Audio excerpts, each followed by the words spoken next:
everybody, and welcome back. It's me, Shweebe, and welcome back to Café Rouge, or Detective Sherlock Shweebe's is on the case. The murder most foul.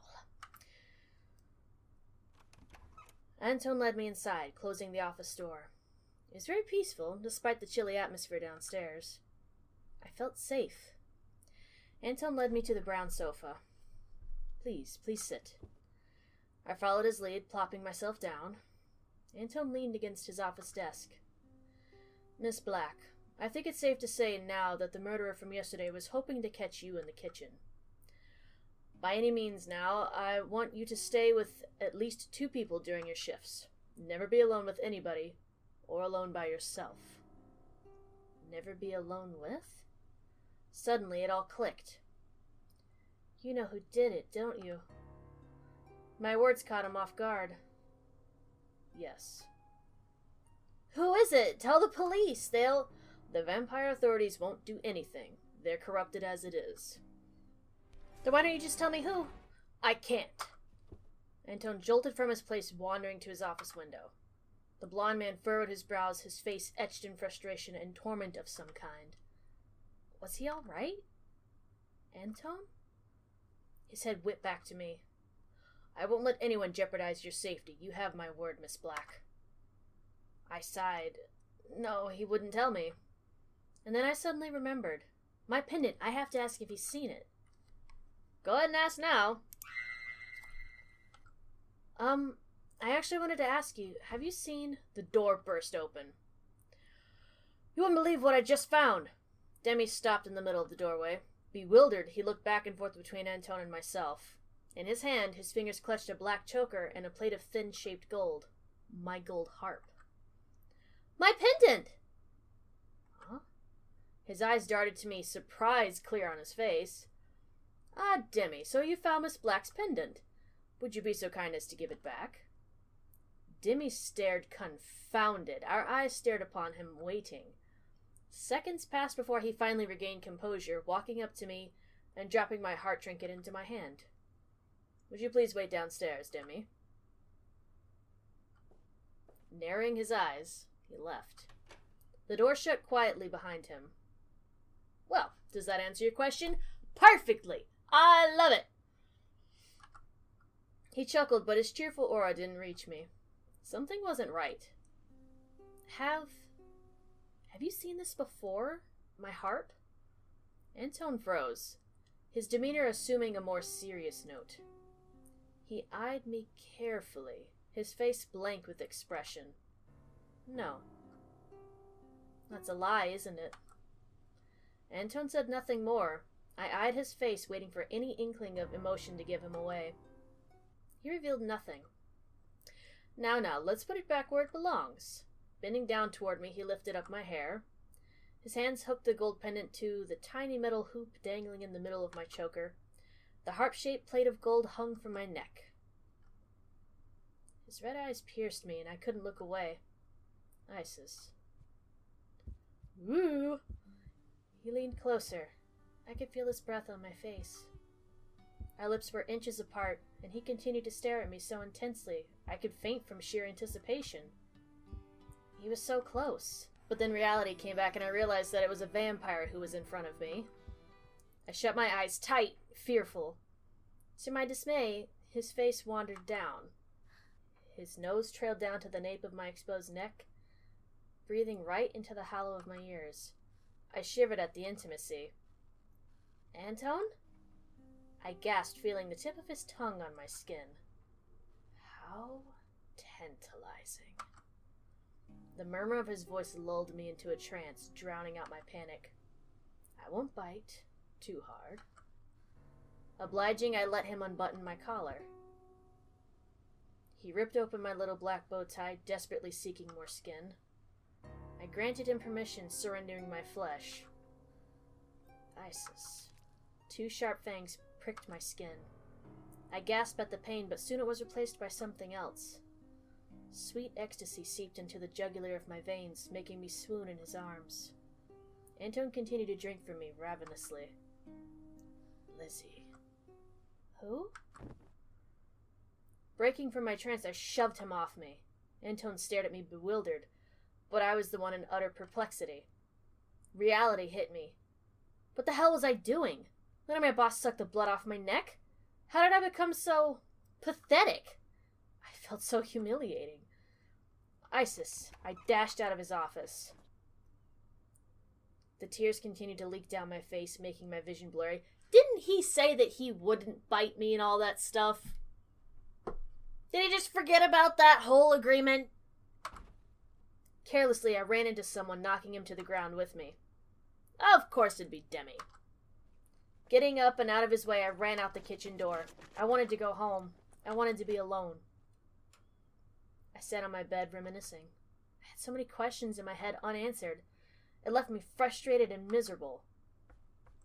Isis? There was a knock on my door. It was Dad. Yeah? Come to the living room. We'd like to speak with you. Oh, Lord, what do these two want?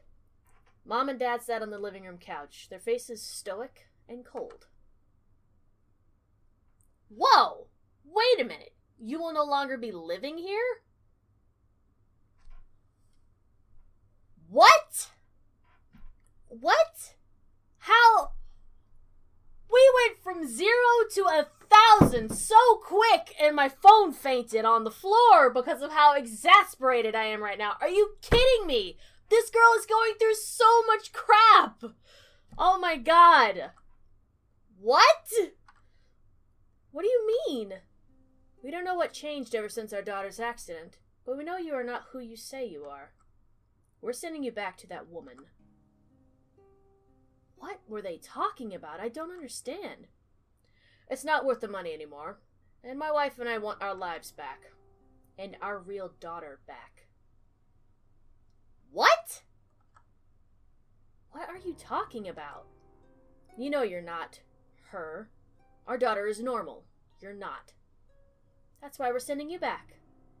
You're not us. And frankly, we've had enough playing your parents now. Mom, Dad, you can't be serious, are you? What are you talking about? What do you mean I'm not like you? What am I? Mom and Dad exchanged glances. Sighing, Dad responded, We don't know. Silence filled the gravity of the room, of the situation. Were they really doing this to me? I couldn't understand. And you couldn't find it in your heart to love me as your own child, despite being different. The guilt was painted clearly on their face, but it was overshadowed by something. By fear. They weren't sorry for me. They were sorry for themselves. In a few days, you'll be moving out. That woman will take you back into her care. What woman? You'll know soon enough. I looked down, trying to take it all in, but failing. May I be excused to go to my room? Yes, we're finished saying what we have to say. Start packing soon. Wow! I hate them even more! Are you friggin' kidding me? What in the world? Who hates this child so much? Jeezum! What happened? Oh my god. I locked the door behind me. I wouldn't even bother packing shit. I wouldn't want some random woman getting a hold of me, but where the heck are we gonna go? You know? I mean, I'd run away, but where to? To Antone, after what happened there? To Valen, who we just found out is a vampire? The heck would you do in this situation? Alone, I ran to my bed, and I cried silent tears. Please let this be a nightmare. But no matter how much I wished, I couldn't wake up from this horrible reality. As fatigue finally took me over, I cried myself to sleep. She went back? I mean, she kind of doesn't have much choice. Welcome to Café Rouge. How may I help you? It was another usual day at the cafe. A week had passed since that horrible accident in the kitchen. We held a memorial for both Adeline and Errol, but since none of us knew them personally, we carried on with the cafe like normal, pushing that horrible memory in the back of our minds. The brilliant sunshine beat down on the tables with a scintillating shine as the cafe sign swung in the lingering breeze. People came to and fro, passing by the red scarlet door much more than usual today. Of course, that was to be expected. Tonight was going to be a special night. Ever since the horrible accident, the jazz night has been postponed till further notice. It didn't take too much persuasion convincing the band to come back despite their reluctance. Café Rouge did have a great reputation with the Boston locals. The whole restaurant would be packed full every evening when we had any kind of event. After all, what place had a stage as grand as Café Rouge? And yet, in spite of all the recent events, I'm surprised that I still came back. Yeah, me too!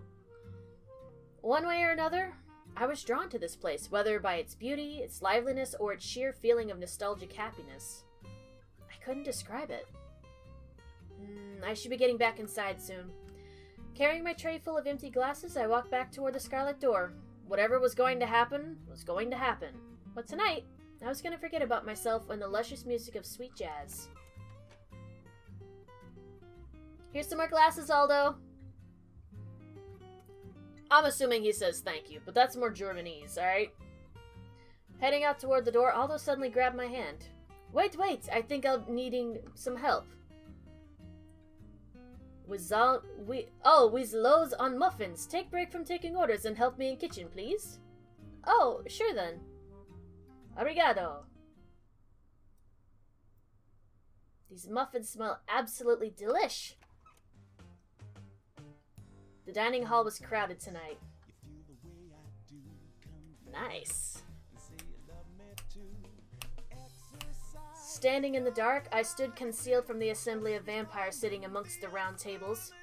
Even though I was pretty far back, I was thankful the music was loud enough to echo throughout the dining hall to reach my ears. To miss a night like this would be absurd. Ah, playing hooky during your shift, kiddo? I whipped my head around, startled. Oh, Chris, geez, you sure scared me there. Haha, don't worry, your secret's safe with me. Are you? Yes, playing hooky to watch the performance too. So tired of serving beer to my regular drunks. Honestly, people don't have class these days. The small talk soon died off as we both turned our attention to the stage. We clapped our hands applauding as the band started another number. By then my mind was completely sucked in by the energy of the classy tune. It was really surprising when I felt that tap on my shoulder. Isis? He grabbed my hand suddenly, pulling me towards him. Chris, what are you? We've been coworkers for a while now, haven't we, Isis? I know this must be so sudden, but talking with you and working with you, I've come to like you. Quite a lot. What do you mean? Is there, by any chance, you feel the same way? Will you go out with me? Whoa, wait! Really? Already? Has it really been that long? I feel like we've had more interactions with Antone and... Well, no, it actually would, yeah, it would be Antone and Chris and Aldo, I guess. My mouth gaped open in complete shock. I had no idea Chris thought of me this way. He continued to smile at me, clutching my hand so I couldn't turn away. All I could do was stand there, speechless as the blood rushed to my head, flushing my face crimson red. I looked away, avoiding his eyes. Literally, I was speechless. What could I say to him? My eyes darted back and forth, trying to distract myself with the patterns of the red carpet. This really is so sudden. He chuckled. Well, you don't like me, Isis? We've been good friends, haven't we? I do, but... My mind wandered away. Unexpectedly, Antone's face reoccurred in my thoughts again and again. For some reason, I couldn't stop thinking about him, despite what happened in his office. My chest filled with a strange longing of some kind. Ah, so you like someone else, is that it? My face blushed furiously. Hesitantly, I nodded to confirm his question. Sorry, Chris. He laughed, his soft chuckle reaching my ears. Who is it? I'm so very curious. Will you tell? I pursed my lips, too overwhelmed by his surprise confession and the constant images of Antone's face swirling in my mind. Chris continued to badger me with question after question. Oh, let me guess. Is it Antone? Looking up, I answered too quickly. No, of course not. I mean, he's just... Hey, you two. Of course, Demi's gonna come and ruin this too! We both turned our heads. Demi was walking towards us with his arms crossed. What are you two doing? Isis needed some ingredients for me so she can continue working in the kitchen. I breathed a sigh of relief. Chris saved me in the last minute. Well then, don't just stand there. You both have jobs to do. Get back to work. Demi narrowed his eyes at me, shooting me a glare before he left. gonna give you such a pinch, Demi. He gets on my nerves. I sighed again, turning to Chris. Thanks for the save. You're quite welcome. He let go of my hands. I should be getting back to, the kitchen, I mean. Quickly, before he could ask any more questions, I darted off. I was just too embarrassed. The glaring sun greeted me. I could barely feel my fingers, stretching my arms in the usual morning ritual. Something was off. The air felt weird, humid yet dry. Did I have a fever? My hand reached up to my forehead, waiting with bated breath. No, my temperature felt normal. Weird. Whatever, I should head to school. Didn't they say she'd be moved out in a few days? It's been a week now, hasn't it? The weather felt so dry today. Unusually so. Ignoring the uncomfortable atmosphere, I watched my classmates coming to and fro into the classroom. Also, where is Valen? After all this time, we saw him at the banquet or whatever that was. We haven't run into him at school at all? Or has he been doing his part to just stay away? Everybody stand for the pledge. With as much leverage as I can, I rose from my seat, reciting the same words I repeated every morning. My gaze wandered down to my desk, not caring to look at the flag. Ow! I turned to stone. Automatically, my eyes darted to the source. A classmate stood in the far corner with a small paper cut on her index finger. The drop was tiny, dripping millimeter by millimeter down her skin. I wanted to puke. Miss Black? Hey, Isis, are you okay? Eyes rolling up my body gave in. The black flooded into my vision and the lights went out in my mind. The light of the nurse's office blinded me. Do you think maybe some of these students don't do this crap on purpose? Just saying. I realize kids, we're kids or whatever, stuff happens, we get hurt, but the amount of bloody issues seems to be happening quite frequently. Blinking several times, I lifted off the bed covers. The nurse was right next to me, checking for my glucose level with one of those diabetes thingies. Oh gosh, it was so much worse today. I felt so sick. That's nice, dear. Let's have you eat your medication now. Is everybody just rude to her? What is this all about? With her nimble fingers, she dropped 2 small pills into my palms, leaving me with a cup of water in one hand. She left to care for the others. The horrible headache still lingered in my mind. Might as well eat all the medicine now.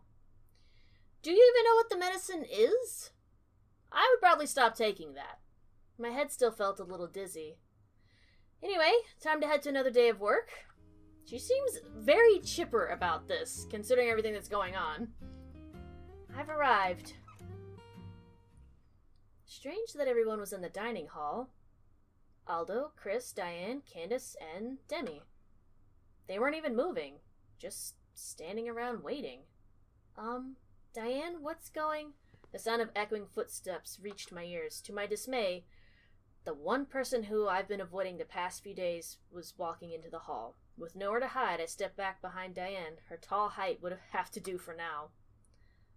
Good afternoon, everyone. His tone of voice sounded incredibly weak. Though I was determined not to look at him, curiosity won me over. I couldn't believe what I saw. Oh my.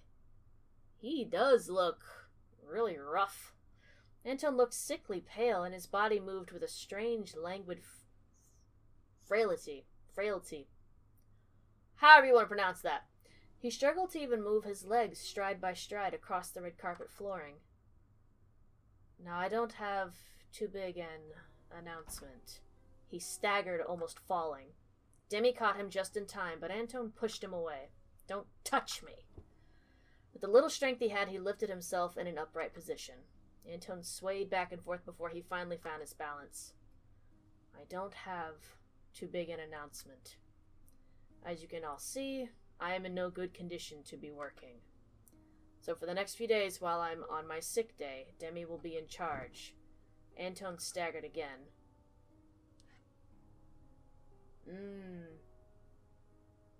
Follow him later. It's probably not a good idea either way, but he's just gonna ignore us if we say anything now. Demi will be in charge while I'm gone. I'll come back soon. Hopefully.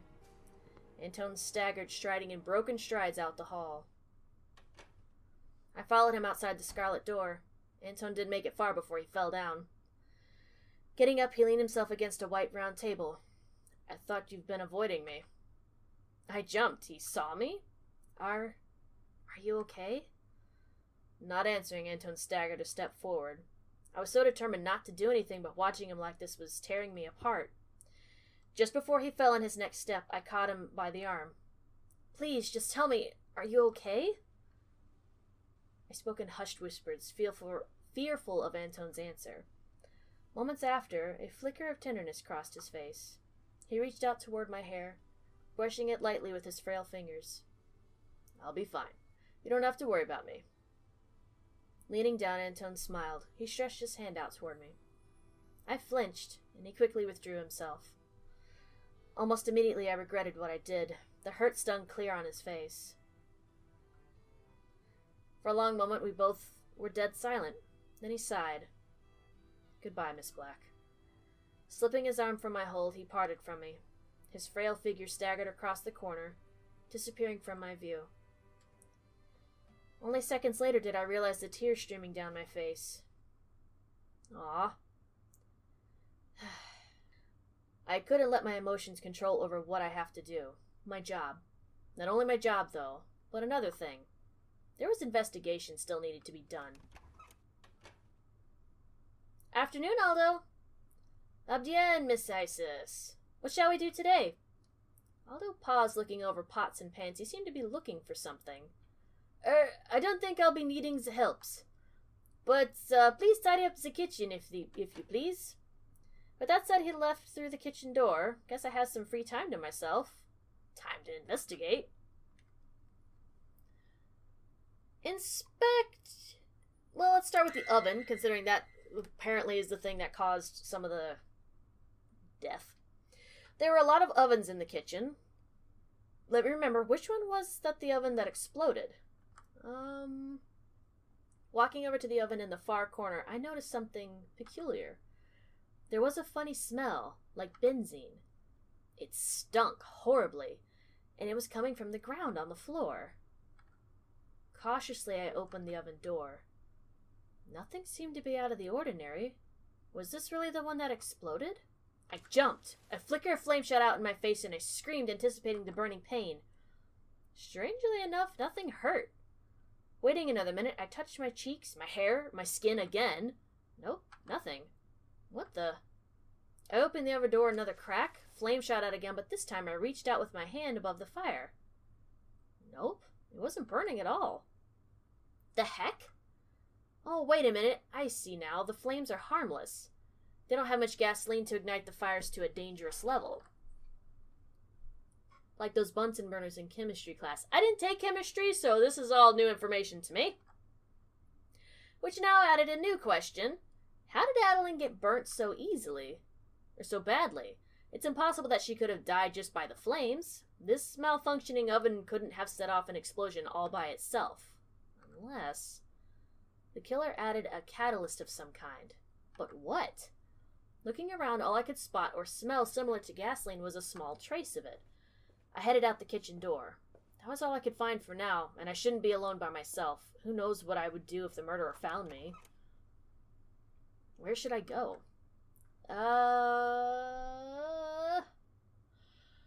Let's go check Chris's bar. Really curious as to why his rag keeps getting greasier and greasier every time we see him. Chris? He's not here again. Jeez, he's really absent a lot. How many bathroom breaks does he have to take? Pacing, I marched along the aisle of the bar counter. Everything seemed like the usual, nothing different. I plopped myself down on the couch. Snoop around. Chris wouldn't mind, would he? After all, taking a peek won't hurt. It's not like I'm gonna steal free beer or something. I looked over my shoulders around the room. Nope, no one. Tiptoeing and cautiously, I sneaked in from the side. The smell of alcohol was in the air, just as expected of a bar. Bending down under the bar counter, I was curious to examine what was below. Ah! A spider crawled out. Jumping, I hit the back shelves, knocking over a few glasses. Watch it! Chris grabbed for my arm, pulling me out just before the bottle of wine smashed. The purple liquid oozed out with broken shards of glass. I stared wide-eyed and shocked. Thanks, Chris. No problem, kiddo. Smiling, he lifted me up from the ground. So what brings you here, Isis? Come to steal a few drinks? You know you can't drink under 21 now. Grinning, he patted my back. I couldn't help but smile. No. Then I remembered my face grew tomato red again, thinking about his confession. What am I supposed to say? I was hoping I could help. Help?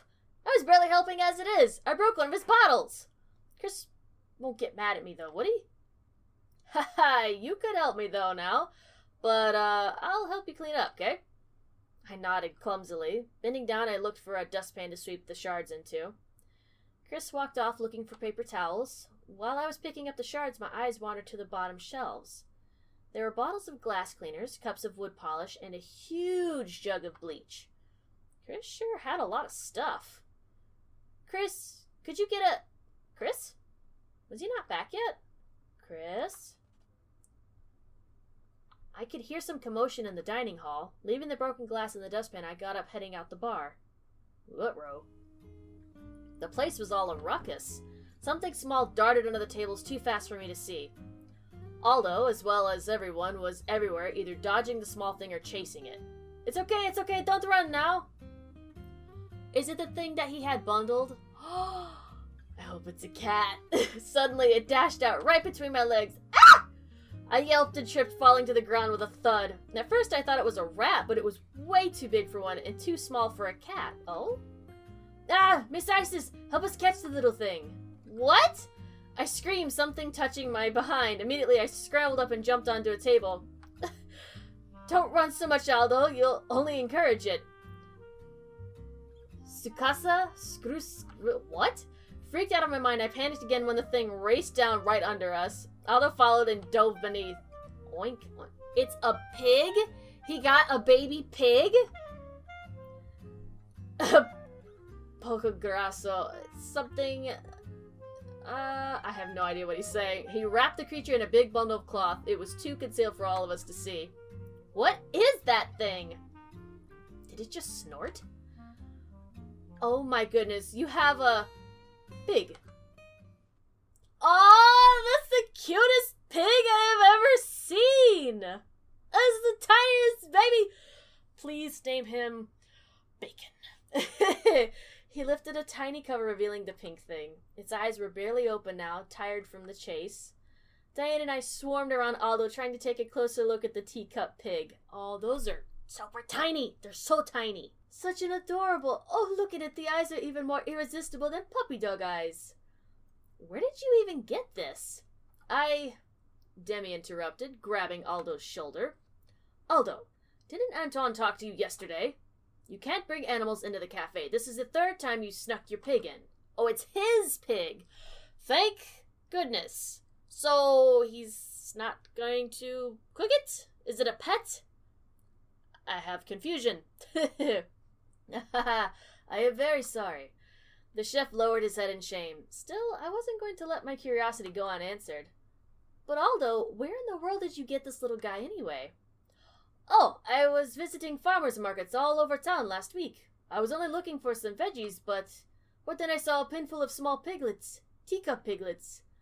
They were too small to be given to pork manufacturers, especially this one, and if I didn't buy it, the farmer would have put him down. Laughing a little humorlessly, Aldo leaned down to tickle his pet. We smiled, watching the piglet squirm in delight. Then I realized something. Was the teacup pig why you were gone from the cafe for so long? Aldo nodded. My landlady doesn't allow animals, so I brought him here, temporarily. But he's not allowed here too, so I don't know what to do. So that means Aldo is completely ruled out as a suspect then. What's its name? Actually, I haven't named it yet. We'll name it later. Come on, everybody, back to work. Your pigs caused enough trouble as it is. We have to set up all the tables again, and night hours start in less than 2 hours. Clapping his hands, we all shut our mouths, scrambling ourselves to get back to work. Aldo bowed again in apology as Demi gave a private scolding in the kitchen. Ooh. We were absolutely smitten with the little thing, but it looks like we'll never see it again. At least the investigation ended on a good note today. And it ended with an adorable little wee piggy thing. I was hoping for a cat, but that's just as cute. I hope you all are enjoying this. I am thoroughly enjoying this, even with all of the good and bad going on at the same time. It's a perfect blend, I think. But anyways, thank you all so much for watching. If you loved it, don't forget to hit that like button. Let's hear them. Cute, adorable baby teacup piggy battle cries. Woo! Yeah! I'll see you guys in the next episode.